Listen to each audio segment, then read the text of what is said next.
মানব উৎসব এমন এক অভিযানে যাবে যা পৃথিবীর যে সমস্ত ডাইমেনশন দিয়ে তৈরি তার সম্পূর্ণ এক ভিন্ন ডাইমেনশনের অন্য এক জগতে।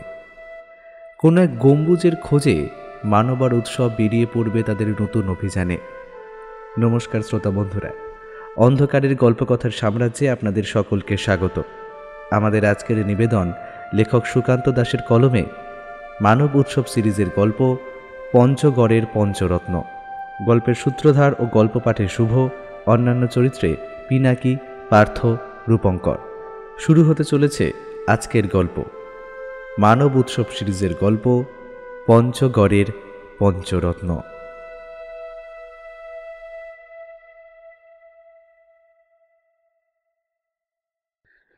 ছোট মাটির রাস্তাটা ধরে সামনের দিকে এগিয়ে চলেছিল মানব। এর আগে কখনো যে এমন কোনো একটা জায়গায় ওরা অভিযান করতে আসবে সে কথাটা কখনোই ভাবতে পারেনি। মানব বারবার পেছনের দিকে তাকিয়ে দেখছিল। উৎসব চারিদিকে তাকিয়ে বোঝার চেষ্টা করছিল যে পথে ওরা চলেছে সেই পথটা কি আসলে সেই গম্বুজ পর্যন্ত ওদের নিয়ে যাবে। উৎসব তার ঠাকুরদার ডায়েরিতে গম্বুজের যে ছবিটা দেখেছিল সেটা বড় অদ্ভুত ধরনের। এতটা উঁচু আর লম্বা গম্বুজ সচরাচর দেখা যায় না। তাছাড়া আশ্চর্য ব্যাপারটা হলো ওরা যেই পথে চলেছে সেদিকে উঁচু তেমন কিছু নেই। এই দিকে সেই গম্বুজ থাকলে সেটা তো দেখার কথা। আরও খানিকটা এগিয়ে যাওয়ার পরে সামনে থেকে মানব বলে উঠল, এই পঞ্চগড়ের নাম আগে কখনো শুনেছিস? আমার তো মনে পড়ে না। তোর ঠাকুরদা এমন একটা জায়গায় হঠাৎ কি করতে এলো বলতো? ঠাকুরদা গোটা পৃথিবীর এমন অনেক জায়গায় ঘুরেছে। আর শুধু তাই নয়, ঠাকুরদা যেভাবে পরিকল্পনা করে ঘুরে বেড়াতো সেটা ছিল বড়ই অদ্ভুত। প্রথমে আমাদের জেলার আশেপাশে বেশ কয়েকটা দেখার মতো জায়গা, তারপর সেটা পেরিয়ে গোটা ভারতবর্ষ এবং তারপরে ভারতবর্ষের বাইরে। ঠাকুরদার ডায়েরি একটা নয়, বেশ কয়েকটা, এবং সেই ডায়েরিগুলো একেবারে সবকটা বাইরে বার করে এনে পড়তে বসলে সমস্ত কিছু এলোমেলো হয়ে যাবে। তাই একটা ডায়েরি আমি ধরেছি, এবং সেই একটা ডায়েরিতেই এখনো আরো বেশ কয়েকটা জায়গা বাকি আছে। এবারে বুঝলাম, কিন্তু পঞ্চগড় জায়গাটা এমন কেন? আর জায়গাটায় ঢোকার সময় ওই যে বাইরের লোকটার সঙ্গে দেখা হয়েছিল, আর সেই লোকটার মুখের অবস্থাটা দেখেছিলি? লোকটার মুখের অবস্থাটা তুই দেখেছিলি? তবে চলে যাওয়ার সময় লোকটার কথা আমি শুনেছিলাম। এই পঞ্চগড় নাকি মৃতদের জায়গা, এখানে কোনো জীবিত মানুষ প্রবেশই করতে পারে না, কিন্তু প্রবেশ করলে কি হয় সে ব্যাপারে তো লোকটা কিছুই বলল না। ভূত প্রেতের ব্যাপার নাকি? এত জায়গায় ঘুরে বেড়ালাম, শেষমেশ এখানে এসে ভূত প্রেতের হাতে জীবন দিতে হবে? কি জায়গা বলতো? চারপাশে ভাঙাচোরা বাড়ি, মাঝখান দিয়ে সোজা রাস্তা। এই বাড়িগুলোতে কতদিন আগে যে লোকজন ছিল সেটাও তো ভালো করে বোঝা যায় না। চুপ চুপ চুপ চুপ চুপ, এই মানব চুপ চুপ, একটা শব্দ হচ্ছে বলে মনে হচ্ছে। কোথায় যেন একটানা সুরের শব্দ হয়ে চলেছে। উৎসবের কথায় মানব থমকে দাঁড়ায়। ওদের দুজনের পিঠে ব্যাগ রয়েছে, তাতে শুকনো খাবার জল থেকে শুরু করে মোমবাতি, দেশলাই, এমনকি আরও অনেক কিছু রয়েছে যা ওদের কাজে লাগবে। শব্দটা এবার মানব ভালোভাবে শুনতে পেয়েছে। একটানা সুরের শব্দ হয়ে চলেছে, তবে শব্দটার মাঝে একটা বিরতি রয়েছে, যেন কিছু একটা সামান্য হাওয়ায় উড়ে এসে কোথাও একটা ধাক্কা লাগছে, আবার ফিরে যাচ্ছে। এদিক ওদিক তাকিয়ে আর একটু ভালো করে দেখল, ওদের চারপাশে যে বাড়িঘরগুলো রয়েছে তার কোনোটার মাথায় আর ছাদ নেই। কোনোটার একপাশে দেওয়াল হুড়মুড় করে ভেঙে পড়েছে। একটা বাড়ির প্রায় অর্ধেকটা মাটির উপর এমনভাবে ভেঙে পড়েছে যে সেটা আর দেখাও যায় না। তার জায়গায় একটা বড় গভীর গর্ত মতো তৈরি হয়েছিল এক সময়। এখন সেটা অল্প অল্প করে চাপা পড়তে পড়তে অনেকটা সামনে নিয়েছে। শব্দটা আসলে ডান দিক থেকে আসছে। মানব সামনের দিকে এগিয়ে ডান দিকে ঢুকে গেল। দেখতে পেল দুটো ভাঙাচোরা ধ্বংসস্তূপের মতো জায়গার মাঝখান দিয়ে একটা জায়গা, সেখানে লম্বা লম্বা ঘাস জন্মেছে। সেখান থেকেই শব্দটা আসছে। একটু একটু করে সাবধানে পা ফেলে সামনের দিকে এগিয়ে যেতেই শব্দের উৎসটা খুঁজে পেল সে। একটা টিনের দরজা, অতি প্রাচীন বলেই মনে হলো। সে দরজাটা এমনভাবে দেওয়ালের কাছে ঝুলে আছে যে অল্প হাওয়া দিলে সেটা দেওয়ালে গিয়ে ধাক্কা দেয়, আর তাতেই শব্দটা হচ্ছে। এমন নিস্তব্ধ নিঝুম পুরীর মধ্যে এমন একটা শব্দ যেন চারপাশের নিস্তব্ধতাটুকুকে ভেঙে চুরে খান খান করে দিচ্ছিল। মাথার উপরে জলজলে রোদের আলোটা চারপাশের সবকিছু যেন চোখে আঙুল দিয়ে দেখিয়ে দেয়। কে যেন চিৎকার করে ওদের কানে কানে বারবার বলে ওঠে, তোমরা চলে যাও এখান থেকে। কেন এসেছো তোমরা এখানে? এই জায়গা জীবিত মানুষদের জন্য নয় নয় নয় নয় নয় নয়। বাতাসে বাতাসে কান পাতলে শুনতে পাবে মৃত মানুষদের চিৎকার। এমন একটা মনুষ্যহীন, আর শুধু মানুষ কেন, প্রাণীহীন জায়গা ওরা এর আগে কখনো আসেনি। টানা প্রায় 8 ঘন্টা ওপরে ওরা হেঁটে চলেছে, অথচ মানুষ তো দূরের কথা, একটা পাখি কিংবা অন্ততপক্ষে একটা বিড়াল ইঁদুর কোনো কিছুরই দেখা ওরা পায়নি। জায়গাটা রাজস্থানের কাছে। রাজস্থানের থর মরুভূমিকে ডান হাতে রেখে ওরা সামনের দিকে এগিয়ে এসেছিল পঞ্চগড়ের খোঁজে। যে লোকটা ওদের পঞ্চগড়ের কাছাকাছি নামিয়ে দিয়েছিল সে বারবার বলেছিল, ওই জায়গাটা ভালো না বাবু সাহেব, ওই জায়গা না যাওয়াই ভালো। এর আগে অনেকেই ওখানে যাওয়ার জন্য এখানে এসেছে, কিন্তু ওখান থেকে ফিরে আসতে পারেনি। কি হয়েছে কেউ জানে না, তাদের নাকি আর কেউ কখনো দেখেনি। পঞ্চগড় জায়গাটা তো ছোট নয়, তাছাড়া নিশ্চয়ই অন্য দিক থেকে বেরিয়ে যাওয়ার রাস্তা আছে। এই দিকেই মরুভূমির ধার ধরে বেরোতে হবে এমন তো মাথার দিব্যি কেউ দেয়নি। সকলে জায়গাটাকে ভয় পায়, বিশেষ করে এখানকার প্রাচীন লোকেরাও পঞ্চগড় এর মধ্যে প্রবেশ করতে চায় না। একবার নাকি ওখানে প্রবেশ করলে আর বাইরে বেরিয়ে যাওয়া যায় না। কথাগুলো লোকটা অদ্ভুতভাবে বলছিল। উৎসবের কিন্তু সেই দিকে মন ছিল না। সে বারবার আশপাশটা ভালো করে তাকিয়ে দেখছিল। ডায়েরিতে লেখা হিসেবে ওদের যেতে হবে সোজা পশ্চিমের দিকে। পঞ্চগড় জায়গাটা খুব একটা বড় নয়, আবার খুব একটা ছোটও নয়, তাই কোন দিক থেকে সেই গম্বুজটা খোঁজা শুরু করবে সেটাই উৎসব ভাবছিল। ঠাকুরদার ডায়েরিতে গম্বুজের কথা লেখা থাকলেও গম্বুজটা সেই সময় যেখানে ছিল এখনো সেখানে থাকবে কিনা তাই নিয়ে একটা সন্দেহ তার মনে রয়ে গিয়েছিল। লোকটা আরও কিছুক্ষণ সাবধান করার চেষ্টা করল, তারপর নিজের মতো চলে যেতেই ওরা ভেতরের দিকে ঢুকে এসেছিল। আরও বেশ কিছুক্ষণ হাঁটার পরেও গম্বুজটা যখন দূর দূরান্ত পর্যন্ত দেখা গেল না, তখন মানব বলল, তুই নিশ্চিত গম্বুজটা দেখা যাবে? চারিদিকে বাড়িঘরের ধ্বংসস্তূপ ছাড়া তো অন্য কিছু নেই তাহলে। ঠাকুরদার ডায়েরিতে যখন লেখা আছে তখন গম্বুজটা আমরা ঠিক দেখতে পাবো, কিন্তু সমস্যাটা হলো গম্বুজটা নাকি সবসময় দেখা যায় না। আসলে একটা কথা আমি তোকে বলিনি জানিস, মানে গম্বুজ আর ওই পঞ্চগড়ের কোনো একটা নির্দিষ্ট অংশ নাকি অন্য কোনো এক ডাইমেনশনের সঙ্গে জড়িত। ওরা পথের একপাশে আশ্রয় নিয়েছিল। রাজস্থানের মরুভূমি এলাকা বলেই বোধ হয় এই দিকটায় বড় গাছ যেমন কোনো জন্ম নিতে পারেনি। ছোট ছোট ঘাস এখানে ওখানে আর সামান্য কাটা ঝোপঝাড় রয়েছে। পথের একপাশে একটা ধ্বংসস্তূপের কাছে কোনো রকমে একটু বসার জায়গা ছিল, সেইখানেই ওরা এসে বসেছিল। মাথার উপর তপ্ত রোদে ততক্ষণে ওরা দুজনে ভিজে একাকার হয়ে রয়েছে। কি বলছিস? অন্য ডাইমেনশন? তাহলে সেই গম্বুজ আমরা কি খুঁজে পাবো না? আরে বাবা, খুঁজে পাবো, কিন্তু একটা ব্যাপার লক্ষ্য করেছিস? এই পঞ্চগড়ের ধ্বংসস্তূপে ঢোকার পর থেকেই কিন্তু একটা অদ্ভুত জিনিস আমি বুঝতে পারছি। আশেপাশের বাতাসটা যেন একটু অন্যরকম। এখানে ঢোকার আগে পর্যন্ত বাতাস ছিল বেশ গরম। এখানে রোদের তেজ আছে বটে, তবে জায়গাটা কেমন যেন ঠান্ডা। উৎসবের কথায় মানবের মনে হলো, সত্যিই তো, জায়গাটা সত্যিই কেমন ঠান্ডা। কিন্তু যদি গম্বুজটা খুঁজে না পাওয়া যায় তাহলে রাতে কি হবে? একেতেই এমন ধ্বংসস্তূপ এখানে, আর কিছু থাক আর না থাক রাতের বেলা সাপ কিংবা অন্যান্য সরীসৃপ প্রাণী থাকতেই পারে। বলা যায় না মরুভূমির শেয়াল এই দিকটায় ঢুকে আসতেও পারে। ওরা সেই ভাঙা জায়গাটাতে অনেকক্ষণ ধরে বসল। তখনই মানব উৎসবের কাছ থেকে আবার এই জায়গাটার ইতিহাসের গল্পটা শুনতে পেল। পঞ্চগড় এক সময় অন্যান্য জায়গাগুলোর মতোই ছিল। রাজস্থানের এদিকটাতেই লোকজনের বসতি হয়েছিল বেশি, কারণ মরুভূমির পাশে হলেও পঞ্চগড়ের আবহাওয়া ছিল একটু অন্যরকম, তাই জনবসতিও এখানেই বেশি থাকার কথা। তবে সব কিছুই ভালোভাবে চলছিল গম্বুজটা যতদিন না তৈরি হয়েছে তার আগে পর্যন্ত।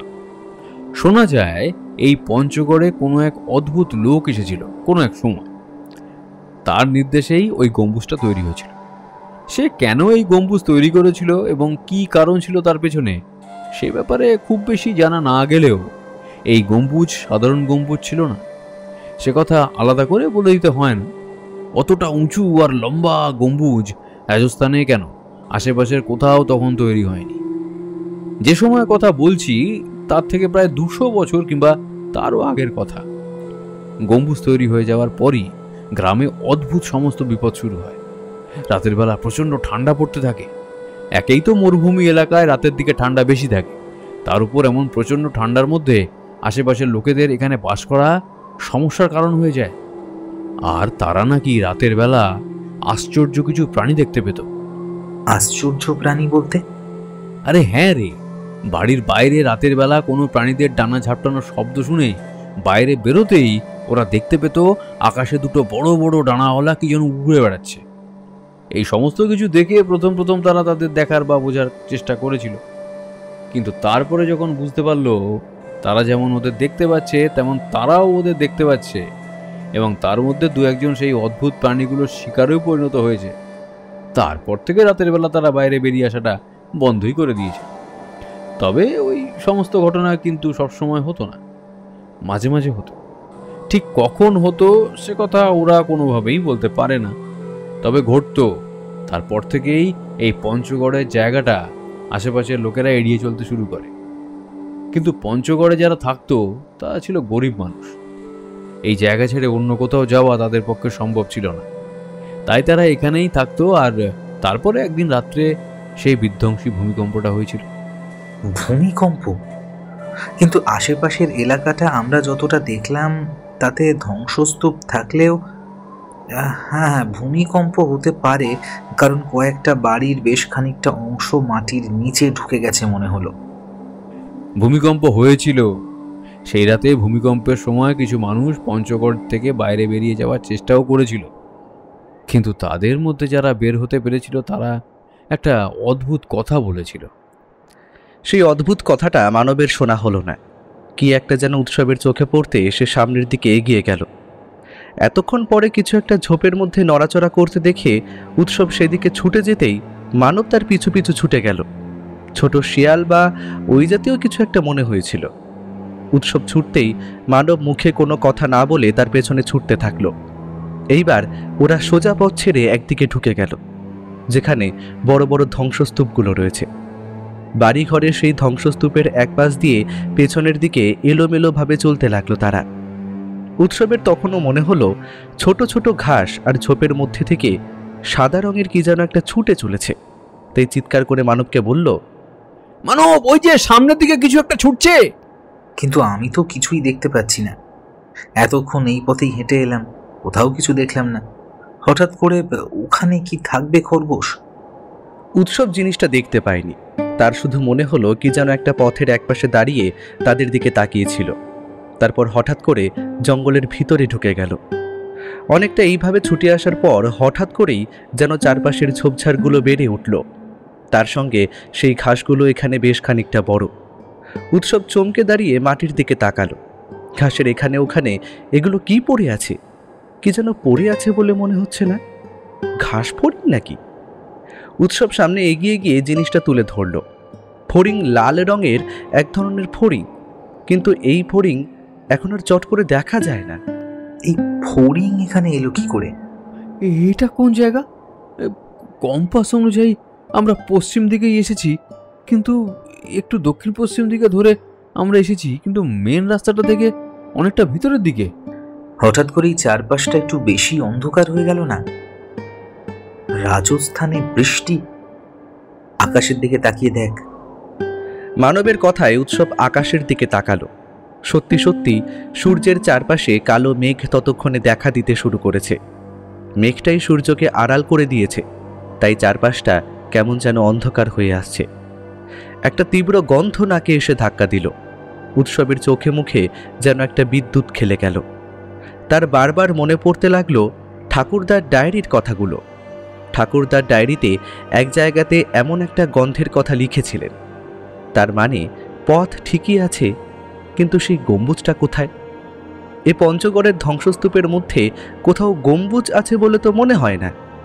যদি ভূমিকম্পের সঙ্গে সঙ্গে সেই গম্বুজটা ভেঙে গিয়ে থাকে, তাহলে তো ঠাকুরদার পক্ষে সেই গম্বুজটা খুঁজে বার করা সহজ নয়।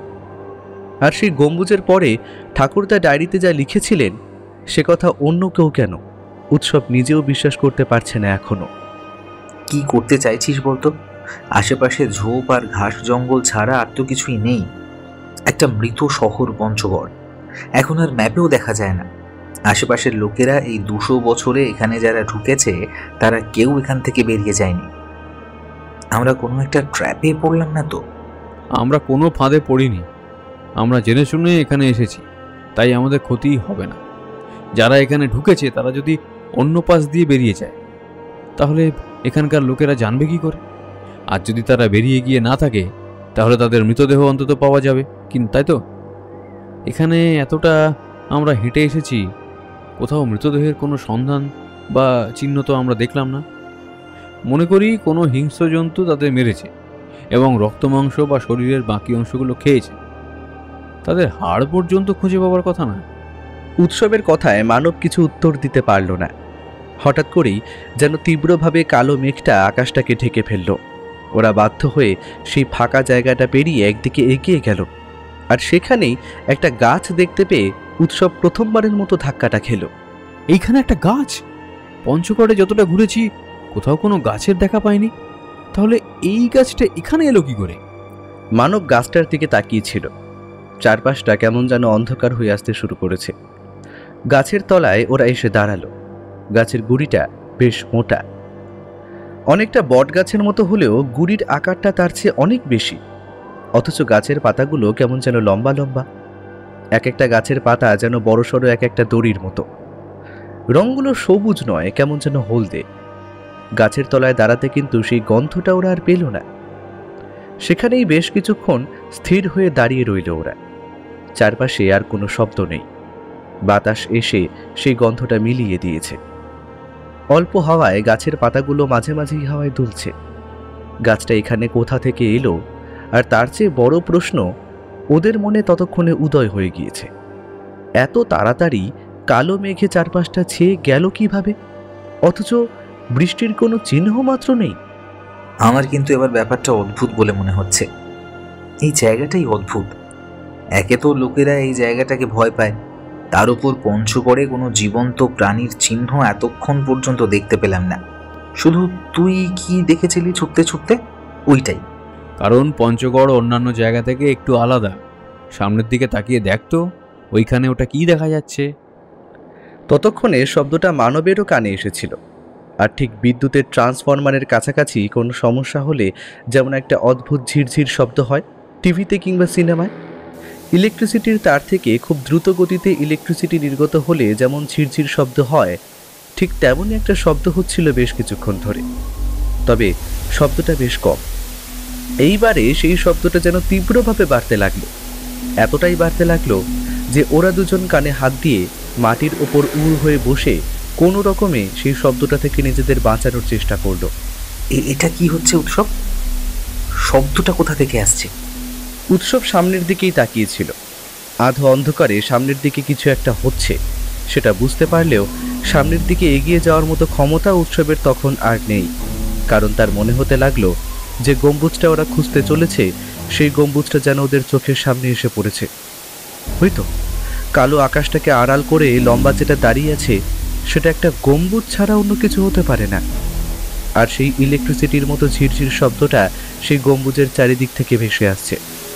তার সঙ্গে চারপাশে যেন প্রবল হাওয়া উঠেছে। ওইভাবে কারা চিৎকার করছে? উৎসবের মনে হলো তার কানে যে শব্দটা ভেসে আসছে সেটা একসাথে অনেক মানুষের তীব্র চিৎকার, যেন তারা কোনো বিপদে পড়ে একসাথে চিৎকার করছে। মানব কানে হাত দিয়ে চুপ করে বসেছিল। উৎসবের এত কিছু মনে হওয়াটা সে বুঝতে পারছিল না। উৎসবও কানে হাত দিয়েছিল, কিন্তু তবুও চিৎকারের শব্দগুলো তার মাথায় এসে ঢুকছিল। উৎসব দেখেছে বিশেষ বিশেষ কিছু ক্ষেত্রে তার ষষ্ঠ ইন্দ্রিয় একটু বেশি কাজ করে থাকে। তার ঠাকুরদার ষষ্ঠ ইন্দ্রিয় নাকি মারাত্মক রকমের কাজ করত। যদিও এই সমস্ত কথা সে বাবার কাছ থেকে শুনেছে, তবুও উৎসবের ষষ্ঠ ইন্দ্রিয় তাকে জানান দিয়েছিল এমন কিছু একটা ঘটতে চলেছে যার ধারণা ওরা আজ পর্যন্ত করতে পারেনি। ইলেকট্রিসিটির মতো ঝিরঝির শব্দটা এতটাই বাড়তে লাগলো যে ওরা আর কানে হাত দিয়ে সেটাকে আটকাতে পারল না। যেন মনে হলো কোনো এক সোলার সনিক অস্ত্র থেকে ওদের দিকে কেউ লক্ষ্য করে শব্দটা নির্গত করছে। ওদেরকে এখান থেকে নিশ্চিহ্ন করে দেওয়াই তাদের লক্ষ্য। ওদের হৃদস্পন্দন বাড়তে লাগলো। দুহাত কানে চাপা থাকা সত্ত্বেও কানের ভেতরে এতটাই শব্দ প্রবেশ করতে লাগলো যে মনে হলো এক্ষুনি ওরা কালা হয়ে যাবে, আর কোনো কিছু শুনতে পাবে না। মানব অসহায়ের মতো চিৎকার করে বলল, উৎসব, আমরা এবার কি করব? শব্দটা যে সামনের দিক থেকে আসছে সেটা তো বোঝাই যাচ্ছে, কিন্তু চারপাশটা এত অন্ধকার হয়ে গেছে, কিছু দেখা যাচ্ছে না। উৎসব সামনের দিকে তাকিয়েই ছিল। ততক্ষণে সামনের দিকে তাকিয়ে অন্ধকারটাকে সরিয়ে এসে দেখতে পেয়েছে গম্বুজটিকে। বুঝতে পারল একটাই মাত্র পথ আছে ওই গম্বুজে যাওয়ার। গম্বুজের মধ্যে যদি কোনোভাবে একবার প্রবেশ করা যায় তাহলে এখান থেকে আমরা যেদিকেই যাই না কেন ওই শব্দটা আমাদের পেছন পেছন আসবে। ওই শব্দ থেকে বাঁচার এখন একটাই মাত্র রাস্তা আছে। সামনে তাকিয়ে দেখ, অন্ধকারের মধ্যে ওই গম্বুজটা কখন যেন এসে দাঁড়িয়েছে। দেখ, হ্যাঁ, গম্বুজের মধ্যে আমাদের প্রবেশ করতে হবে, বুঝলি? তাহলেই এই শব্দ থেকে আমরা বাঁচতে পারবো। উৎসবের কথা মানব কোনো কিছুই বুঝতে পারল না। তবুও একটা ব্যাপার বুঝতে পারল যে উৎসব কোনো একটা পথের সন্ধান পেয়েছে। কোনো রকমে ওরা দুজনে উঠে দাঁড়ালো। শব্দটা এখন এতটাই প্রবল হয়েছে যে ওরা একটা প্রবল ধাক্কা অনুভব করতে পারল। তবুও মানব আর উৎসব দুজনেই হাত ধরাধরি করে সেই প্রবল ধাক্কার মধ্যেও সামনের দিকে এগিয়ে যেতে লাগলো। সে এক অদ্ভুত অবস্থা। চারপাশটা এত কালো অন্ধকার হয়ে গেছে যে আকাশে সূর্য কোনো এক সময় ছিল তাও বোঝাও যায় না। তবে সেই অন্ধকারের মধ্যে প্রবল শব্দের মধ্যে সেই গম্বুজটাকে যেন ওরা এবার বেশ ভালোভাবে বুঝতে পারল। দুজনে কোনো রকমে কষ্ট করে সামনের দিকে এগোতে এগোতে বুঝতে পারল ওদের মাথার চুল, জামা, এমনকি পিঠের ব্যাগটা পর্যন্ত একটা আকর্ষণ বলে পেছনের দিকে সরতে শুরু করেছে। ওদের মুখ থেকে আর কোনো কথা বেরোলো না। দুজনে এক হাতে কোনো রকমে কানটা চেপে ধরে ডান দিকটা রাখলো সামনের দিকে, বাঁ দিকটা মাথার পেছনের দিকে রাখলো, যাতে শব্দটা সোজাসুজিভাবে ওদের কানের ভেতরে এসে আঘাত করতে না পারে। দুহাতে দুজনকে শক্ত করে ধরে রাখলো যাতে অন্ধকারে ছাড়াছাড়ি না হয়ে যায়। যতটা সম্ভব দুজনে এগোতে লাগলো। সামনের দিকে মাঝামাঝি এসে পড়েছে এমন সময় গম্বুজের দিক থেকে একটা রক্ত জল করা চিৎকার শুনে ওরা দুজনেই মুখ তুলে তাকিয়ে দেখতে পেল গম্বুজের গা থেকে লালচে রঙের অজস্র কালো যেন বেরিয়ে আসছে বাইরের দিকে, আর সেই আলোগুলো একটু একটু করে এগিয়ে আসছে ওদের দিকে। মানব অবাক হয়ে তাকিয়েছিল সামনের দিকে, কিন্তু উৎসবের মাথার ভেতরে কেউ যেন বলল, ওই আলোর দিকে তাকালে আর এখান থেকে বেঁচে ফিরতে হবে না। উৎসব আলোর দিকে তাকালো না। মানবের হাতটা ধরে একটা হ্যাচকা টান দিয়ে দ্রুত তাকে এগিয়ে নিয়ে গেল সামনের দিকে। ঠিক তখনই ওরা বুঝতে পারল ওই আলোগুলো আসলে কোনো কিছুর একটা চোখ, আর সেই জন্তুগুলো গম্বুজের গা থেকে লাফিয়ে আসছে ওদের দিকে। ততক্ষণে সেই সোলার সাউন্ডের মতো শব্দটা কমে গেছে, গন্ধটা চারিদিকে ছড়িয়ে গেছে, আর তার সঙ্গে একটা অদ্ভুত কিছু শব্দ শুনে ওরা বুঝতে পারল ওই লাল চোখওয়ালা পাখির মতো জীবগুলো ওদের দিকে উড়ে আসছে। গম্বুজের আর একটু কাছাকাছি আসতেই শব্দটা কমে এলো। ওরা দ্রুত ছুটে এলো গম্বুজের কাছে। গম্বুজের গায়ে হাত রাখতে দুজনের সঙ্গে সঙ্গে হাত সরিয়ে নিল। এটা গম্বুজ, বরফের মতো ঠান্ডা তো। এখন আমাদের কিছুই করার নেই। গম্বুজের গায়ে খাঁজ মতো রয়েছে, এই বেয়ে আমাদের উপরে উঠতে হবে। খুব সাবধান, ওই লাল চোখওয়ালা পাখির মতো জিনিসগুলো যেন আমাদের স্পর্শ পর্যন্ত না করতে পারে। উৎসব গম্বুজের গা হাতড়াতে হাতড়াতে খাজের মতো জায়গাগুলো পেল। সেগুলো ধরেই কোনো রকমে ওপরের দিকে উঠতে লাগলো। উৎসবের দেখা দেখি মানবও তাই করতে লাগলো, কিন্তু ততক্ষণে ওপর দিয়ে আর পেছনের দিক দিয়ে সেই লাল চোখওয়ালা পাখির মতো জিনিসগুলো ছুটে আসছে ওদের দিকে। উৎসব ওপরের দিকে ছিল আর মানব নিচের দিকে। একটা পাখির মতো জীবের লম্বা ধারালো ঠোঁট মানবের পায়ের কাছে এসে লাগলো। মানব বুঝতে পারল ধারালো ছুরির মতো পাখির ঠোঁটে তার পায়ের এক পাশটা কেটে গম্বুজের গায়ে গিয়ে লাগলো। এই পাখিগুলোর ঠোঁট বড্ড ধারালো। তাড়াতাড়ি উপরের দিকে ওঠ, কিন্তু এই গম্বুজ বেয়ে কতক্ষণ আমরা উপরে উঠব তা তো বুঝতে পারছি না। উৎসবের সবই মাথায় ছিল। এই গম্বুজ 5 তলা। 1 তলা পর্যন্ত উঠতে পারলে এই গম্বুজের সামনের দিকে একটা দরজা মতো পাওয়া যাবে, সেখান থেকে ভেতরে ঢোকা যাবে। কিন্তু ততক্ষণে সেই লাল চোখওয়ালা পাখিগুলো ওদের চারপাশে ঘিরে ফেলতে শুরু করেছে।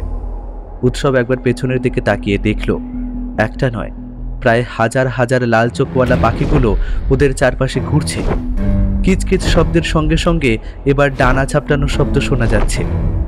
কোনো রকমে উৎসব তাড়াতাড়ি আরেকটু উঠে দরজাটা দেখতে পেল এবং নিজের শরীরটা সেই দরজার ভেতরে একরকম ছুঁড়ে দিয়ে চিৎকার করে বলল, মানব, গম্বুজের ভেতর ঢুকে গেলে ওরা আর কিছু করতে পারবে না। উৎসবের কথা শুনে মানবও তাড়াতাড়ি উপরে উঠে এলো। তার পায়ের কাছ থেকে দরদর করে রক্ত বেরোচ্ছে, তবুও কোনো রকম উপরে উঠে দরজাটা লক্ষ্য করে সে নিজের শরীরটাকে সামনের দিকে গড়িয়ে দিল একরকম। উৎসব, আমরা কোথায় এসেছি? এই উৎসব। মানবের ডাকাটাকিতে উৎসবের জ্ঞান ফিরে এলো। তার হাতের কাছে আর মাথার কাছে চোট লেগেছে, কপাল থেকে ফোঁটা ফোঁটা রক্ত বেরিয়ে আসছে।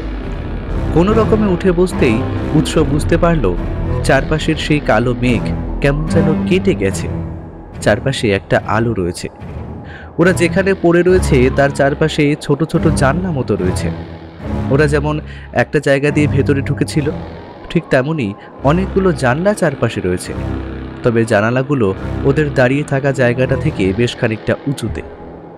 মনে হয় আমরা গম্বুজের ভেতরেই রয়েছি, বুঝলি? কিন্তু কিন্তু কতক্ষণ এভাবে অজ্ঞান হয়েছিলাম আমরা? সকাল হয়েছে বলে তো মনে হচ্ছে, কিন্তু আশ্চর্য ব্যাপার, ওই জানলাগুলো দিয়ে আমি বাইরে দেখার চেষ্টা করলাম, কিন্তু কোথাও সূর্য দেখতে পেলাম না। মানবের কথা শুনে উৎসব তাড়াতাড়ি উঠে বসল। পায়ের চোটটাকে ততক্ষণে সে অগ্রাহ্য করে ফেলেছে। মানবের পায়ে উৎসব কখন যেন তার জামা ছিঁড়ে বাঁধন দিয়েছে। ওরা গম্বুজের দেওয়ালের কাছে এলো। এখন কিন্তু গম্বুজের দেওয়ালটাকে আগের মতো বরফের বলে মনে হলো না। পাথরের তৈরি বিরাট গম্বুজটার উপরের ছাদ এবং নিচের মেঝের মধ্যে বিস্তর ফারাক, যেন পাশাপাশি দুটো বড় বড় বিল্ডিংয়ের তলাকে এক করে দিলে তারপরে একটা তলা হবে। আমরা গম্বুজের মধ্যে রয়েছি, কিন্তু রাতের বেলা যে পাখিগুলো আমাদের আক্রমণ করেছিল ওগুলো আসলে কি ছিল? এক চোখওয়ালা অমন কোনো পাখি গোটা পৃথিবীতে আছে বলে তো জানি না।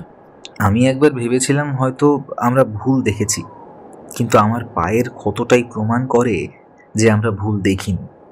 কাল রাতে ওদের একজনের ঠোঁট আমার পায়ে লেগেছিল, সামান্য ঘষে গিয়েছিল, আর তাতেই এমন একটা ক্ষত হয়েছে। তাহলে ভাব, যদি ওরা সরাসরিভাবে আমাদের আক্রমণ করতে পারত তাহলে কি হতো?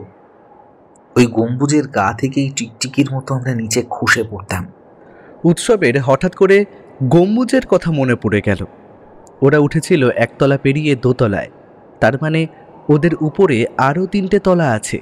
কোথাও না কোথাও সিঁড়ি আছে, প্রত্যেকটা তলায় যাওয়ার জন্য একটা করে সিঁড়ি আছে। শুধুমাত্র এক তলাটায় যাওয়ার কোনো রাস্তা নেই, আর সিঁড়ি খুঁজতে হবে আমাদের। ওরা দুজনেই এবার সিঁড়ি খোঁজায় মন দিল। গোটা গম্বুজের চারপাশের দেওয়াল তন্ন তন্ন করে খুঁজেও যখন সিঁড়ি পাওয়া যাচ্ছে না, এমন সময় একটা জিনিস নজরে পড়ল মানবের।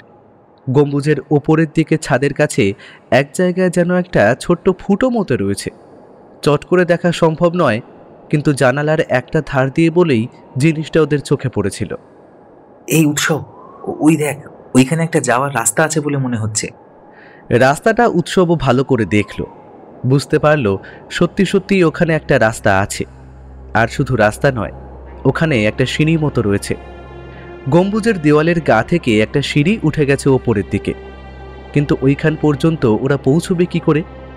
বাইরের বাতাসটা কেমন যেন ঠান্ডা, তাছাড়া এখানে কোনো শব্দ নেই, এমনকি আগের দিন পাওয়া সেই গন্ধটাও নেই।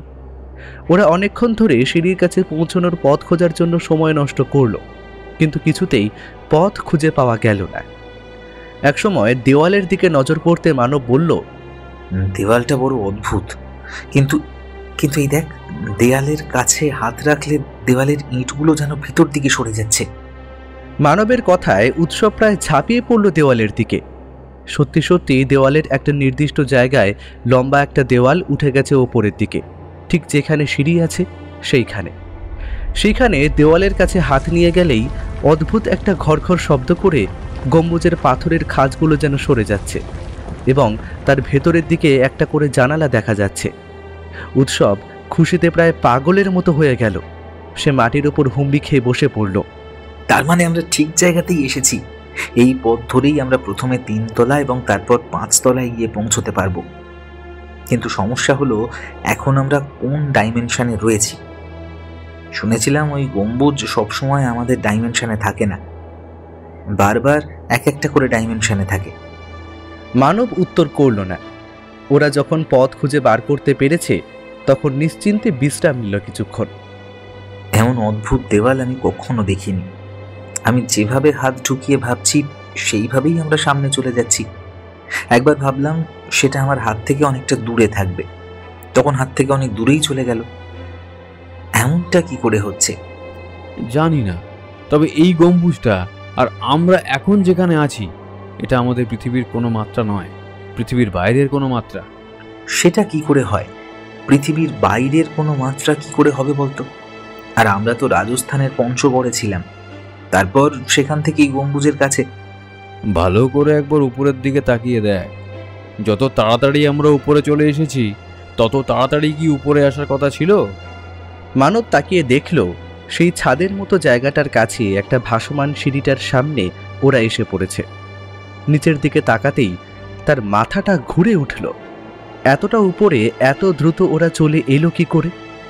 নিচে দাঁড়িয়ে ওপরের এই সিঁড়িটা দেখে মনে হচ্ছিল অনেক সময় লাগবে উপরে উঠতে। আর আশ্চর্যের অনেকগুলো ব্যাপার হলো। উপরে সিঁড়িতে ওঠার পরে এমন হবে কিছু ভাবিনি, যেটা আমাদের জন্য ভালো হবে না। তুই আগে ওঠ, তারপরে আমি যাচ্ছি।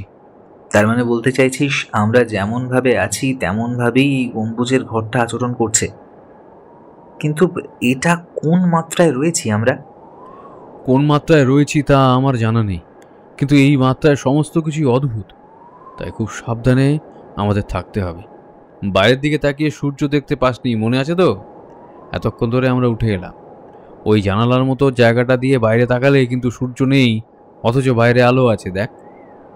মানব আর দেরি করল না। কোনো কিছুই তার মাথায় ঢুকছিল না।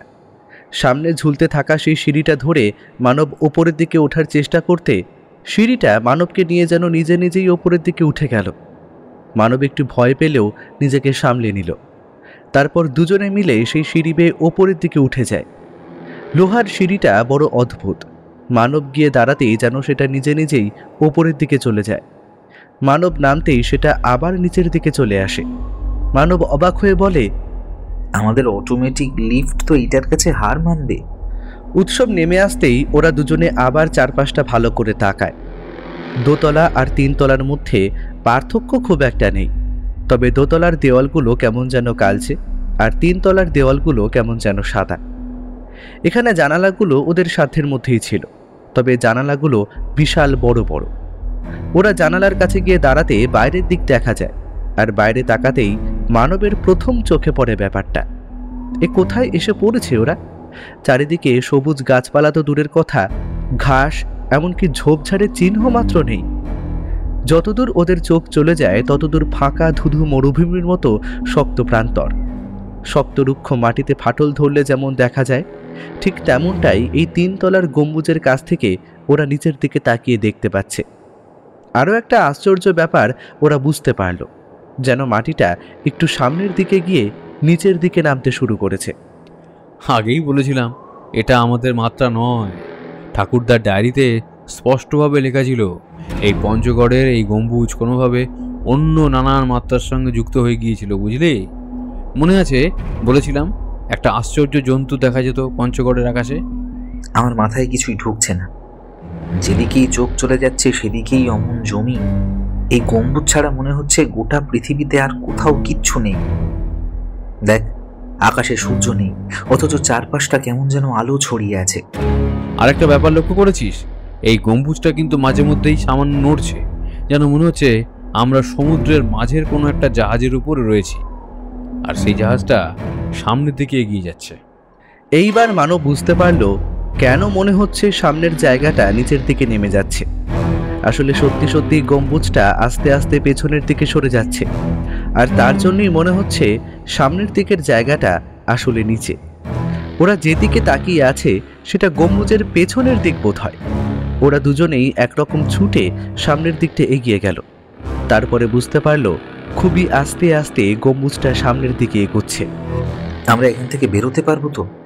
এমন অদ্ভুত ব্যাপার তো এর আগে কখনো দেখিনি। সবেমাত্র আমরা 3 তলায় এসেছি, এখনো 2 তলা বাকি আছে, কিন্তু এখান থেকে উপরের তলায় যাবার তো কোনো রাস্তা নেই। ভালো করে তাকিয়ে দেখ, এখানে কোনো সিঁড়ি কিংবা অমন কোনো ছিদ্র কোনো কিছুই তো নেই।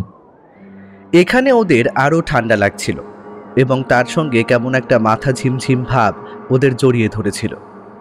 বেশ কিছুক্ষণ জানালার আশেপাশে ঘোরাঘুরি করে ওরা শক্ত পাথুরে মাটিতে এক জায়গায় বসে পড়ল। তারপর কখন যেন ওদের দুজনের চোখ ঘুমে জড়িয়ে এসেছিল। যখন ঘুম ভাঙল তখন চারপাশে অন্ধকার হতে শুরু করেছে, আর ঘুম ভাঙতেই মানব সামনের দিকে তাকিয়ে দেখল চারপাশ অন্ধকার হয়ে গেছে। তার মধ্যে মাঝে মাঝে যেন বিদ্যুৎ চমকাচ্ছে। সেই বিদ্যুতের আলোতে কি যেন আশেপাশে শূন্যে ভেসে বেড়াচ্ছে। অক্টোপাস ওরা নিজের চোখে দেখেছে, ঠিক যেন অক্টোপাসের মতোই লাল রঙের কয়েকটা প্রাণী ওদের আশেপাশের জানলার বাইরে শূন্যে ভেসে রয়েছে। তাদের সুরগুলো ছুটে আসছে গম্বুজের জানালা লক্ষ্য করে, কিন্তু জানালা পেরিয়ে ভেতরে কোনো একটা কারণে ঢুকতে পারছে না। মানব ধরফর করে উঠে বসল। তারপর উৎসবকে জাগাতে যেতেই বুঝতে পারল উৎসব আগেই উঠে গেছে। উৎসব ঘরের মাঝামাঝি জায়গায় দাঁড়িয়ে পেছনের দিকে জানালার কাছে তাকিয়েছিল। মানবের বুকের ভেতর রক্ত যেন ঝলসে উঠল এই দৃশ্য দেখে। প্রায় কাঁপা কাঁপা গলায় বলল, আমি তো কিছুই বুঝতে পারছি না, ওগুলো কি? এমন লাল রঙের অক্টোপাস হয় নাকি? আর তাছাড়া অক্টোপাসগুলো শূন্যে ভেসে আছে কি করে? ওহো, ওগুলো অক্টোপাস নয়, ওগুলো অন্য কিছু। একটু ভালো করে লক্ষ্য করলে দেখতে পাবি ওগুলোর মাথাগুলো অদ্ভুত, মানুষের চোখের মতো দেখতে, আর ওদের শরীরে 9টা কিংবা 8টা নয়, অজস্র পা রয়েছে। উৎসবের গলাটা কেমন যেন শান্ত অস্থির মতো শোনালো। মানব ভয় পেলেও উৎসব ভয় পাচ্ছিল না, কারণ উৎসব একটা ব্যাপার বুঝতে পেরেছিল, জানলাগুলো পেরিয়ে অক্টোপাসের মতো সেই বিভীষিকা কোনো একটা অদ্ভুত কারণে ভেতরে প্রবেশ করতে পারছে না। কিন্তু মানব শান্তও থাকতে পারছিল না। সে চিৎকার করে উৎসবের জামার কলারটা দুবার ঝাঁকিয়ে বলল, প্রথমেই তোকে আমি বলেছিলাম এই সমস্ত জায়গায় আসার দরকার নেই। এখানে এমন কি আছে যার জন্য আমরা এখানে এসেছি? সেটা তোকে এখন বলা যাবে না। আমাদের এই গম্বুজের 5 নম্বর তলা পর্যন্ত উঠতে হবে। আজ রাতে যেভাবেই হোক আমাদের এইখানে থাকতে হবে। চিন্তা করিস না, জানলার কাছে এগিয়ে না গেলে ওই অক্টোপাসের মতো জন্তুগুলো আমাদের কোনো ক্ষতিই করতে পারবে না। কিন্তু জানলার কাছে যে আমাদের যেতেই হবে, বুঝতে পারছিস না? এই গম্বুজটা একদিকে হেলতে শুরু করেছে। গম্বুজটা সত্যি সত্যি একদিকে হেলতে শুরু করেছিল, আর তাতেই পাথরের ওপর দাঁড়িয়ে থাকা মানব আর উৎসবের শরীরটা যেন গড়াতে গড়াতে এগিয়ে চলল জানালার দিকে। বোধহয় বাইরে সেই অক্টোপাসের মতো জন্তুগুলো ব্যাপারটা বুঝতে পেরেছিল। তারাও এই ব্যাপারটা বুঝে যেন অদ্ভুতভাবে চিৎকার করতে লাগলো। তাদের শরীরের অজস্র সুরের মতো জিনিসগুলো চক্রের মতো পাক খাচ্ছে ওদের সামনের দিকে, আর সেইভাবেই তারা সামনের দিকে এগিয়ে আসছে। উৎসব গিয়েছিল জানালার এক পাশে আর মানব গিয়েছিল অন্য পাশে, কিন্তু মানব দেওয়ালের এক পাশটা ধরে কোনো রকমে নিজেকে সামনে নিয়েছিল, কিন্তু উৎসব সামলাতে পারেনি। তার শরীরটা একটা ঝাঁকুনি খেয়ে ছিটকে গেল জানলার দিকে। মানব চিৎকার করে উঠে ছুটে গেল তাকে ধরার জন্য। উৎসবের হাতের কয়েকটা আঙুল মানব ধরতে পারল। সে এক অদ্ভুত অবস্থা। উৎসবের গোটা শরীর জানলা দিয়ে প্রায় বাইরের দিকে চলে গেছে। জানালার ব্যালকনির মতো শক্ত পাথরের জায়গাটায় তার শরীরটা একটা ধাক্কা খেল। মানব মেঝেতে পাথরের দেওয়ালটাকে শক্ত করে আঁকড়ে ধরে অন্য হাতে একটা হ্যাচকা টান দিল উৎসবের হাত ধরে। তাতেই উৎসবের শরীরটা সেই ব্যালকনির মতো জায়গাটায় এসে ঝুলে পড়ল। মানব বুঝতে পারল কোনো একটা কারণে উৎসব জ্ঞান হারিয়ে ফেলেছে, কিন্তু ততক্ষণে বাইরের দিকে তাকিয়ে সেই আধো অন্ধকারের মধ্যে বিদ্যুৎ চমকের আলোতে যা দেখতে পেল তাতে মানবের হৃৎপিণ্ড দিয়ে যেন একটা বরফের স্রোত নেমে গেল। সেই অক্টোপাসের মতো জিনিসগুলো যেন একসাথে ছুটে আসছে উৎসবের শরীরটাকে লক্ষ্য করে। তাদের মুখের ভেতর থেকে বেরিয়ে আসা অজস্র দানা যেন উৎসবের শরীরটাকে ছিঁড়ে খাওয়ার জন্য তৈরি হচ্ছে। তাদের শরীরের সামনে ঘুরতে থাকা সুরের মতো চক্রাকার জিনিসগুলো থেকে এখন তরলের মতো কি যেন ছিটকে আসছে। মানব চিৎকার করে উঠল, উৎসব, আমি তোকে টেনে তুলতে পারবো না, আমি তেমন জায়গায় বসে নেই, তাড়াতাড়ি ওঠ। মানব চিৎকার করতে লাগলো। তার সঙ্গে সঙ্গে সেই অক্টোপাসের মতো জিনিসগুলো ছুটে আসতে লাগলো জানালার ঠিক সেই জায়গাটায় যেখানে উৎসব ঝুলে রয়েছে। মানব বারবার উৎসবের হাত ধরে টানাটানি করছে, কিন্তু উৎসবের জ্ঞান কিছুতেই ফিরছে না। এই সব কিছুর মধ্যে আরও একটা ব্যাপার মানবের চোখে পড়েছিল। বিদ্যুৎ যখন চমকে উঠেছিল তখন একটা ব্যাপার মনে হচ্ছিল।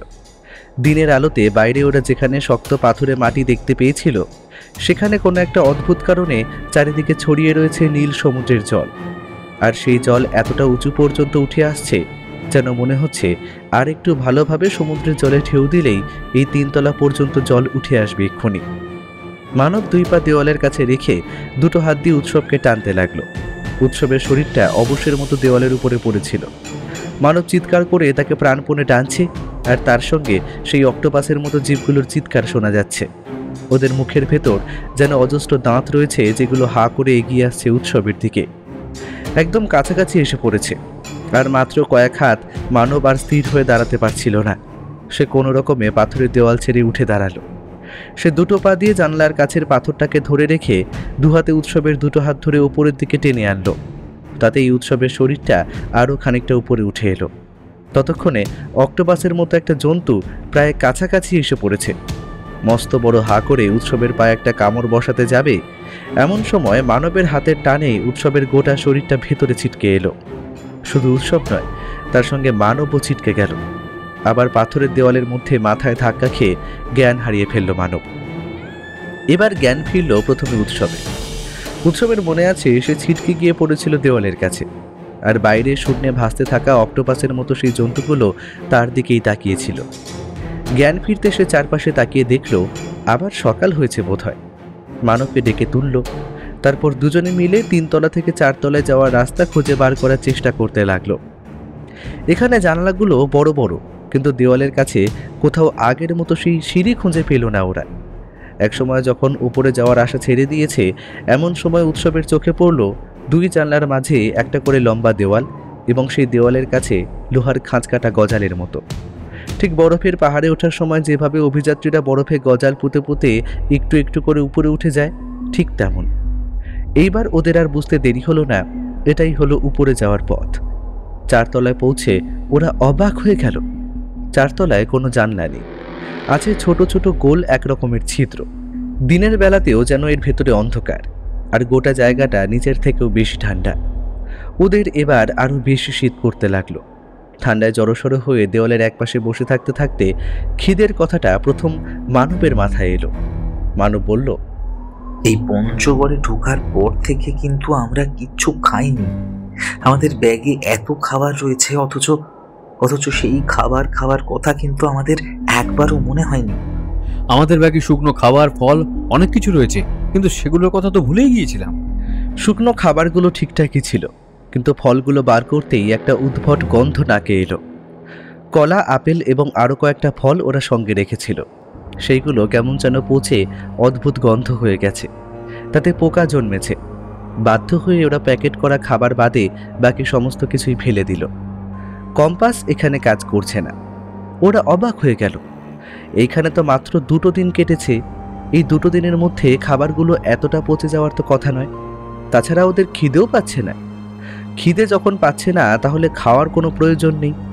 ওরা ক্লান্ত হয়েছিল। ক্লান্ত হয়ে প্রায় দুপুরের দিকে ওরা আবার ঘুমিয়ে পড়ল। দুজনেই জানতো ঘুম ভাঙলে অন্ধকারের মধ্যে আবার কি বিপদ যে ওদের জন্য অপেক্ষা করবে সেটা ওরাও জানে না। কিন্তু ঘুম যেন ওদের চোখে জড়িয়ে আসতে শুরু করেছিল। ওরা ঠিক যেই মুহূর্তে ঘুমিয়ে পড়ল, তারপরেই আশেপাশে যেন অন্ধকার নামতে শুরু করলো। এখানে দিন আর রাতের মধ্যে কোনো রকম আলাদা কিছুই নেই। ওরা যদি খুব ভালোভাবে লক্ষ্য করত, তাহলে বুঝতে পারত অন্ধকার একটু একটু করে নামতে শুরু করার পরেই আশেপাশের সেই সমুদ্রের জলের মতো জায়গাটা কেমন যেন পরিবর্তন হতে লাগলো। এইবার গম্বুজটা এসে পৌঁছেছে ধুধু মরুভূমির মাঝে। পৃথিবীতে কোথাও বোধ হয় এমন ধুধু মরুভূমি নেই। বইতে থাকা লু বাতাস এতই গরম যে যে কোনো জীবন্ত প্রাণীর গায়ে সেই বাতাস লাগলে চামড়া পুড়িয়ে দিতে পারে। ওরা তখন 4 তলাতে ছিল, তাই ওদের কাছ পর্যন্ত সেই বাতাস আসছিল না। গম্বুজের 4 তলার ভেতরটা এমনিতেই ঠান্ডা ছিল, আর সেই ঠান্ডাতে ঘুমোতে ঘুমোতে মানব একটা আশ্চর্য স্বপ্ন দেখল। হে কি, আমি এমন একটা পিচ্ছিল পথ ধরে কোথায় চলেছি? জায়গাটা ভীষণ ঠান্ডা। উৎসবকে মানব দেখতে পেল না। সে একরকম গড়িয়ে চলেছে একটা ঠান্ডা বরফের মতো জায়গার উপর দিয়ে। তবে বরফের মতো জায়গাটায় মানব থমকে দাঁড়াবার চেষ্টা করতেই হুড়মুড় করে পড়ল। তারপরে মাথাটা তুলে দেখতে পেল উপরের দিক থেকে আস্তে আস্তে নিচের দিকে নেমে আসা বিশাল আকার একটা সাপের মাথা। তার মুখটা হা করা, আর সেই মুখের ভেতরে প্রায় অর্ধেকটা দেখা যাচ্ছে উৎসবকে। তার গোটা শরীর রক্তাক্ত। উৎসব একটা হাত কোনো রকমে তুলে বলছে, পালিয়ে যা এখান থেকে মানব, এখান থেকে পালিয়ে যা, এখানে থাকলে আর বাঁচতে পারবি না। আমার যা হওয়ার হয়েছে, তুই পালিয়ে যা, যা। কিন্তু আমরা তো গম্বুজের 4 তলায় ছিলাম, এইখানে এলাম কি করে? আর তোকে ছেড়ে আমি কিছুতেই যাব না। মানবের কোমরে একটা ছুরি গোজা ছিল। সেই ছুরিটা কোনো রকমে হাতে তুলে নিয়ে এসে ছুটতে লাগলো সামনের দিকে। সাপের শরীরটা আস্তে আস্তে নেমে আসছে নিচের দিকে। মস্ত বড় হা করে কালো রঙের সেই সাপটা মানবকে গিলে ফেলতে চাইছে। মানব হাতের ছুরিটা দিয়ে সাপটার মুখ লক্ষ্য করে এলোমেলোভাবে চালাতে লাগলো। একবার এক জঙ্গলের মধ্যে এমনই এক সাপের পাল্লায় ওরা পড়েছিল। তখনও এমনইভাবে মানব তার ছুরিটাকে কাজে লাগিয়েছিল, কিন্তু এইবার যেন তার ছুরির আঘাত সাপের গায়ে লাগছে না। আশপাশটা যেন থরথর করে কেঁপে উঠছে মাঝে মাঝে। এক পলকের জন্য মানবের চোখ চলে গেল পেছনের দিকে। ঠিক তখনই সে দেখতে পেল একটা নয়, এখানে চারপাশে অজস্র বড় বড় লম্বা কালো রঙের সাপ ঘুরে ফিরে বেড়াচ্ছে। তারা সকলেই হা করে ছুটে আসছে মানবের দিক লক্ষ্য করে। মানব চিৎকার করে একটা লাফ দিল, তারপরে নিচের দিকে গড়িয়ে পড়ল। কিন্তু হঠাৎ করেই মানবের মনে হলো কে যেন তাকে শক্ত করে চেপে ধরেছে। একটা হাত তাকে শক্ত করে ধরে রয়েছে, তার হাতটাকে আস্তে আস্তে উপরের দিকে টানছে। মানব প্রাণপণে সেই হাতের বাঁধন ছাড়িয়ে নিচের দিকে নামার চেষ্টা করছে, কিন্তু নিচের দিকে সে যেতে পারছে না, শূন্যে ঝুলে রয়েছে। অথচ ওপরের দিকে তাকিয়ে কে যে তাকে ধরেছে সেটা দেখবে, সেটাও উঠতে পারছে না। কানের মধ্যে একটা শো শো শব্দ কোথা থেকে যেন এসে বারবার তার গায়ে ধাক্কা দিতে লাগলো। নিচের দিক থেকে যেন মনে হলো কিলবিল করে সুতোর মতো কি যেন তার 2 পায়ে জড়িয়ে তাকে নিচের দিকে টানছে। মানব চিৎকার করে উঠল, আমায় ছেড়ে দাও, ছেড়ে দাও বলছি। মানব, কি করছিস? চোখ খোল, চোখ খোল মানব। ও উপরে উঠে আয়, একবার আয়, এখান থেকে পড়ে গেলে আর বাঁচতে পারবি না। উৎসবের গলাটা যেন একটু একটু করে শুনতে পেল মানব। তারপর উপরের দিকে তাকাতে দেখতে পেল সেই সাপের মুখ থেকে লম্বা একটা জিভ বেরিয়ে এসেছে, আর সেই জিভটা মানবের হাতটাকে জড়িয়ে ধরে উপরের দিকে টানছে। একটু উপরে উঠে গেলেই মস্ত বড় হায়ের মধ্যে মানব ঢুকে পড়বে। মানব নিচে নামার চেষ্টা করতে গেল, আর তখনই দেখতে পেল নিচের দিক থেকে সরু সরু লিকলিকে নানা রঙের সাপ তার পা বেয়ে আস্তে আস্তে উপরের দিকে উঠে আসছে। একটা গরম বাতাসে মানবের গোটা শরীরটা শিরশির করে উঠল। ঠিক তখনই সে বুঝতে পারল একটা নয়, 2টো হাত তাকে উপরের দিকে টানছে। মাথাটা তুলতেই দেখতে পেল একটা অদ্ভুত দৃশ্য। উপরে সেই ছোট্ট গোল জায়গাটা থেকে উৎসব তাকে ধরে টানছে, আর মানব ঝুলছে। কোথাও কোনো সাপ নেই। তার পায়ে এসে যেটা লাগছে সেটা হলো গরম বাতাস। সেই বাতাস গায়ে লাগার সঙ্গে সঙ্গে যেন পায়ের তলার চামড়া অল্প অল্প করে পুড়তে শুরু করেছে। চারপাশটা আধো অন্ধকার হয়ে এসেছে, আর সেই অন্ধকারের মধ্যে দূর থেকে যেটা ছুটে আসছে সেটা কি? এটা ডাইনোসর ছাড়া অন্য কিছু হতে পারে না। মানব হুড়মুড় করে উৎসবের হাতটা ধরে উপরের দিকে উঠে গেল। তারপর জানালার মতন ছোট্ট গোল জায়গাটার কাছে দাঁড়িয়ে দেখতে পেল চারিদিকে যেন বালির সমুদ্র। বালির সমুদ্রের মাঝে একটা অতি প্রাচীন পালতোলা মস্ত বড় নৌকো দেখতে পেল। বালির সমুদ্রের মধ্যে যেন একভাবে ওদের গম্বুজটা লক্ষ্য করে ওই দিকেই এগিয়ে আসছে। মরে গেছি, মরে যাওয়ার পর কি এই সমস্ত অদ্ভুত ব্যাপার দেখছি? আরে মরে যায়নি, এই 4টে তলায় এমনই 4 রকমের অদ্ভুত ব্যাপার আমরা দেখতে পাচ্ছি। 4 নম্বর তলায় আমরা যা দেখতে পাচ্ছি তার সব কিছুই আমাদের মস্তিষ্কের সাথে জড়িয়ে রয়েছে। আমরা যা দেখছি তার সব কিছুই হ্যালুসিনেশন। তুই হ্যালুসিনেশনের মধ্যে পড়েই চোখ বন্ধ করা অবস্থায় ওই ছোট্ট জায়গাটা নিয়ে লাফিয়ে পড়তে গিয়েছিলি বাইরে। যদি আমার বুঝতে সামান্য ভুল হতো তাহলে এতক্ষণে তুই নিচে গিয়ে পড়তিস। মানব ভয়ে ভয়ে খানিকটা সরে এলো।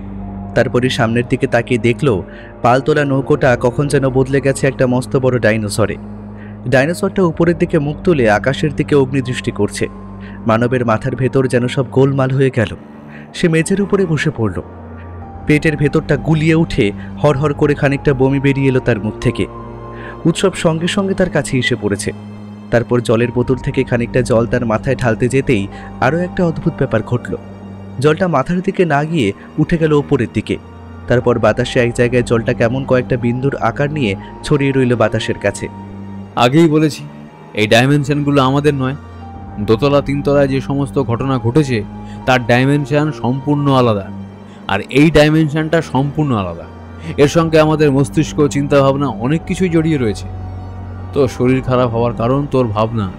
তুই ভয় পাচ্ছিস, ভয়টাকে সরিয়ে রাখ, তাহলেই দেখবি সব ঠিক হয়ে যাবে। আমি পারছি না, এই পঞ্চগড়ে কোথাও কিচ্ছু দেখতে পেলাম না। হঠাৎ করে রাতের অন্ধকারে একটা গম্বুজ চলে এলো। সেই গম্বুজের প্রত্যেকটা তলায় এমন বিপদ, আর 5 তলায় গেলে যে কি হবে তা কে জানে। উৎসব মিনমিন করে হাসলো। তার গোটা শরীর কেমন যেন শুকিয়ে এসেছে, খোঁচা খোঁচা দাড়ি বেড়েছে, মাথার চুল খানিকটা লম্বা হয়েছে। মানবের ক্ষেত্রেও তাই হয়েছে, তবে ব্যাপারটা ওরা এখনো লক্ষ্য করেনি। উৎসব জানে 5 নম্বর তলায় কিছুই নেই, কারণ ঠাকুরদার ডায়েরিতে 5 নম্বর তলাটা সবচেয়ে বিপদমুক্ত। কিন্তু 5 নম্বর তলায় এমন কেউ একজন আছে যে ওই 5 নম্বর তলায় রক্ষা করছে সেই জিনিসটা। মানব কিছুতেই নিজেকে সামলাতে পারছিল না। বমি হওয়ার পরে তার পেটে যন্ত্রণা হতে শুরু করলো। তার মনে হলো গোটা শরীর যেন কেউ সুচ দিয়ে ফালা ফালা করে দিচ্ছে। চিৎকার করতে লাগলো মানব। একসময় বাধ্য হয়ে উৎসব মানবকে সেখান থেকে টানতে টানতে একটা জায়গায় নিয়ে গেল। গোল জানলার মতো জায়গাটা দিয়ে বাইরের দিকে তাকাতে তাকাতে বলল, বাইরে তাকিয়ে দেখ, চারপাশটা চাঁদের আলোয় ভরে যাচ্ছে। আমরা যেখানে রয়েছি তার পাশে সবুজ গাছপালা, আকাশে দুখানা চাঁদ রয়েছে, দেখ। মানব কোনো রকমে বাইরের দিকে তাকালো। তার 2 চোখ বন্ধ হয়ে আসতে চাইছে। উৎসব বুঝতে পারছিল মানবের নাড়ির গতি কমেছে। এই সমস্ত ব্যাপারে সাবধানবাণী ডায়েরিতে লেখা ছিল। 4র্থ তলা হলো সবচেয়ে বেশি ভয়ানক। এখানে মানুষ এমন কিছু দেখতে পাবে যাতে সে ভয় পাবে, এবং সেই ভয়ে তার জীবন পর্যন্ত নিয়ে যেতে পারে। মানব কোনো ক্রমে বাইরে তাকালো। বাইরে সে সেই বালির সমুদ্র দেখতে পাচ্ছিল এতক্ষণ। এবার সেই বালির সমুদ্রটা আস্তে আস্তে যেন বদলে যেতে লাগলো। বালির সমুদ্রের মধ্যে একটা একটা করে সবুজ গাছ তৈরি হয়ে জঙ্গলে ছড়িয়ে পড়ল চারপাশটা। আকাশে সত্যিই দুখানা চাঁদ। ঠান্ডা বাতাস এসে সেই ছোট্ট ফাঁকা দিয়ে তার মুখে লাগতে লাগলো। মানব আস্তে আস্তে বলল, 5 তলায় কি আছে উৎসব? 5 তলায় দাঁড়িয়ে শুধু মানব নয়, উৎসবও হতভম্ব হয়ে গিয়েছিল। এত বড় গম্বুজের 5 তলা এত ছোট, তাছাড়া এখানে মাটি এলো কোথা থেকে? 5 তলার মেঝেটা সম্পূর্ণ নরম মাটি দিয়ে তৈরি। শুধু নরম নয়, সেটা কেমন যেন ভেজা ভেজা।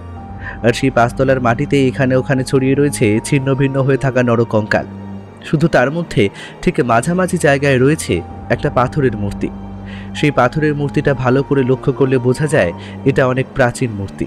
মুখে লম্বা দাড়ি রয়েছে, মাথার চুলও বেশ লম্বা। গৌতম বুদ্ধের মূর্তি যেভাবে ধ্যানমগ্ন অবস্থায় থাকে, ঠিক এই মূর্তিও তেমন অদ্ভুত একটা কায়দায় মাটির ওপর ঠিক মাঝখানে বসে রয়েছে। সেই মূর্তিটা যেন মাটির তলায় অনেক দূর পর্যন্ত রয়েছে। আর সেই মূর্তির 5 হাতে রয়েছে 5টা আংটি। সেই আংটিতেই রয়েছে 5টা রত্ন, সবুজ, লাল, নীল, হলুদ এবং সাদা।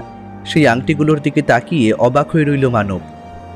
তার মানে এই আংটির জন্যই, এই পাথরগুলোর জন্যই এত বিপদ সহ্য করে আমরা এখানে এসেছি।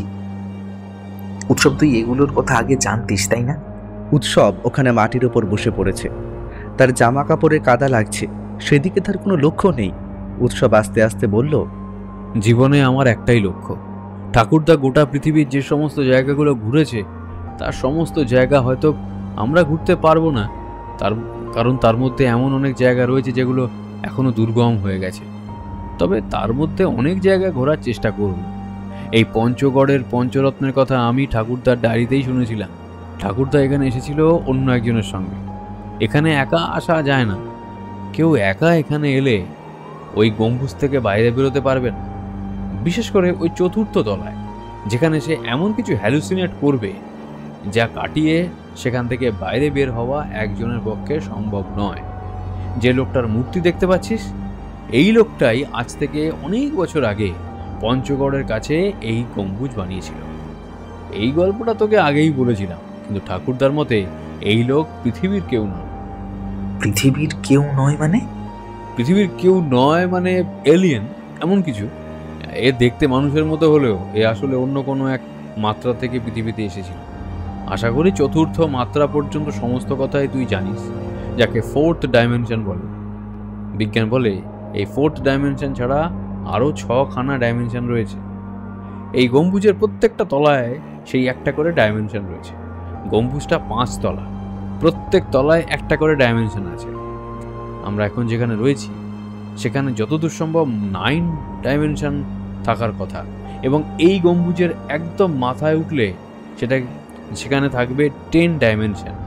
কিন্তু সেই ডাইমেনশন কোনো জীবিত প্রাণীর জীবিত থাকা সম্ভব নয়। ওপরে উঠলেই আমরা সঙ্গে সঙ্গে বাতাসে মিলিয়ে যাব। উৎসবের কথায় মানব চমকে উঠল, কিন্তু এটি যে নবম মাত্রা তা বুঝবে কি করে? মানবের মনের কথাটা যেন উৎসব বুঝতে পারল, তাই বলল, এটা যে নবম মাত্রা সেটা আমরা বুঝবো কি করে, তাই না? এই যে মাটি দেখতে পাচ্ছিস, তার উপরের দিকে তাকিয়ে দেখ। মানব উপরে তাকাতে দেখতে পেল উপরে খোলা আকাশ, কিন্তু আকাশটা যেন একটু অন্যরকম। মনে হলো একটা গোলের মধ্যে ওরা আছে। আকাশটা যেন অত্যাধিক গোল, এবং সেই গোল জায়গাটা একটা বিন্দুতে গিয়ে মিশেছে। 9 ডাইমেনশনের নিচে একটা বিন্দু আর তার উপর একটা বিন্দু রয়েছে। এই দুটো বিন্দু নিয়েই কিন্তু সমস্ত কিছু হচ্ছে। ভালো করে দেখ, পাথরের মূর্তিটা ঠিক মাঝামাঝি জায়গায় রয়েছে, আর মাটিটা কিন্তু জীবন্ত। মানব মাটির দিকে তাকাতেই বুঝতে পারল সত্যিই মাটিটা জীবন্ত। মাঝে মাঝে মাটিটা নড়ছে আস্তে আস্তে। উৎসব আরও কিছু বলছিল, কিন্তু সেই সমস্ত কিছুর দিকে মানবের নজর ছিল না। সে তখন লোকটার হাতের 5টা আংটির 5টা পাথরের দিকে তাকিয়ে দেখছিল। আংটিগুলোর এই পাথরগুলো তাহলে কিসের? মনে করা হয় এই 5টা স্টোন আসলে আমাদের এই গোটা বিশ্বব্রহ্মাণ্ডের 5টা অদ্ভুত শক্তিকে আটকে রাখে, এবং তার একটা ছোট্ট কণা এই পাথরের মূর্তির হাতে রয়েছে। এই মূর্তিটাকে তুই দেখছিস, অন্য কোনো ডাইমেনশনে এই মূর্তি আসলে জীবিত। আমরা প্রত্যেক তলায় যে বিপদের সম্মুখীন হয়েছি তার সমস্ত কিছুর পেছনে ছিল এই মূর্তিটা। বলতে পারিস সেই সমস্ত ডাইমেনশনের কন্ট্রোল রয়েছে এর কাছে। এমন কোনো ডাইমেনশনেও আছে তা আমরা জানি না। ততক্ষণে অনেক দেরি হয়ে গেছে। উৎসবে বারণ করার আগেই মানব মূর্তিটা ঠিক হাতের উপর যেখানে 5টা পাথর রয়েছে তার উপরে হাত রেখেছে। সঙ্গে সঙ্গে মূর্তিটার পাথরের মাথাটা ঘুরে তাকালো মানবের দিকে। ঠিক তখনই ওদের মনে হলো মাটির তলায় দুটো শূন্য স্থান হঠাৎ করেই তৈরি হয়েছে। ওরা চিৎকার করে উঠল। তারপর অন্ধকারের মধ্যে দিয়ে গড়াতে গড়াতে কোথায় গেল তা ওরা নিজেরাও বুঝতে পারল না। আরে কি হলো বাবুরা, আপনাকে তো বলেছিলাম ওই ভেতরে যাবেন না। আমার কথা শুনেছেন, ভালোই করেছেন, কিন্তু কিন্তু আপনারা এই 2 মাস ধরে কোথায় ছিলেন? লোকটার কথায় অদ্ভুতভাবে তাকালো মানব। ওরা তো সেই রাস্তার কাছে দাঁড়িয়ে আছে যে রাস্তাটার কাছে লোকটা ওদের নামিয়ে দিয়ে গিয়েছিল। পথটা এক পাশ থেকে বাঁক নিয়ে অন্যদিকে চলে গেছে। লোকটা তখনও ইঞ্জিন ভ্যান নিয়ে দাঁড়িয়ে রয়েছে। হ্যাঁ, মানে আপনার কথাতেই আমরা ভেতরে যাইনি, একটু গিয়ে চলে এসেছি, কিন্তু 2 মাস কেটে গেছে, তাই না? হ্যাঁ, 2 মাস কেটে গেছে, কিন্তু 2 মাস আপনারা কোথায় ছিলেন? আরে আপনাদের মুখের দিকে তাকিয়ে দেখুন, দাড়ি খুব বড় হয়ে গেছে, মাথার চুল বড় হয়ে গেছে, আর ব্যাগ থেকে কেমন গন্ধ আসছে না?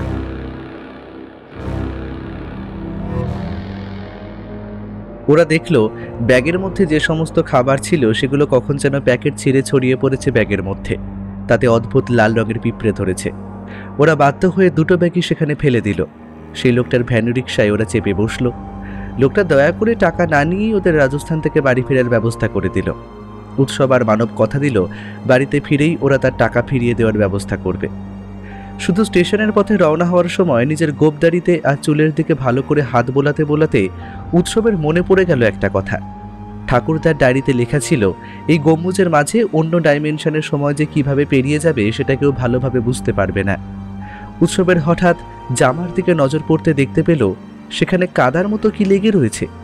অবাক হয়ে দেখল কাদাটা যেন জীবন্ত, অল্প অল্প নড়ছে। কি মনে হতে জামার সেই অংশটা ছিঁড়ে সে ফেলে দিল রাস্তার দিকে।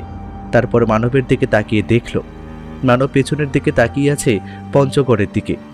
পঞ্চগড়ের সেই গম্বুজটা এখন আর দেখা যাচ্ছে না।